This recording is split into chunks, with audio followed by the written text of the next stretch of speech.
Sulaiman bin Buraida reports from his father, whenever Allah's Apostle ﷺ would appoint a man a commander of an army or a military detachment, he ﷺ would especially advise him to fear Allah Jalla Jalaluhu and would advise his fellow Muslims to do good.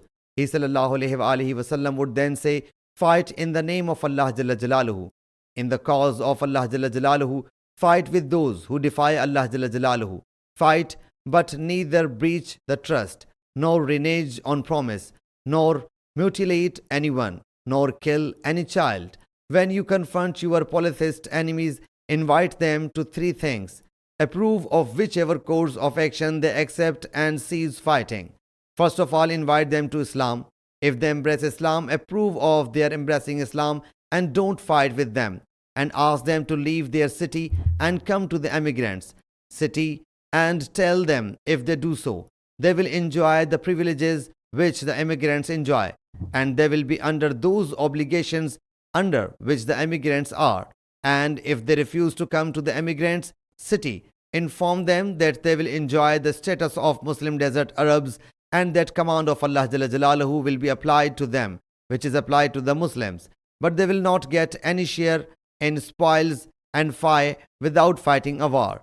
If they do not accept this invitation, demand tribute from them. If they accept it, you should also approve of it, and don't wage a war against them. But if they reject it, start a war with them. With the help of Allah Jalla Jalaluhu, when you besiege a fort, and the besieged in the front want to make Allah Jalla Jalaluhu and His Apostle ﷺ guarantors of some pledge, you must not hold Allah Jalla Jalaluhu and His Apostle ﷺ a guarantor.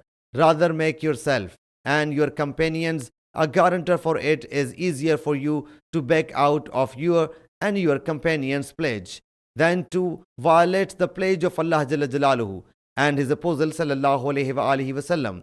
And when you besiege a fort and they wish you to bring them out of the fort as per Allah's command, you must not bring them out in accordance with Allah's command. Rather, bring them out as per your own command, for you do not know whether or not your opinion is in accordance with Allah's command. Abdul Rahman said this, or like it. Ishaq's narration adds, I mentioned this hadith to Muqatil bin Hayyan. He whereupon said, Muslim bin Haysam from Noman bin Muqarrin has reported a similar hadith from the Prophet ﷺ. Sahih Muslim Hadees number 4497.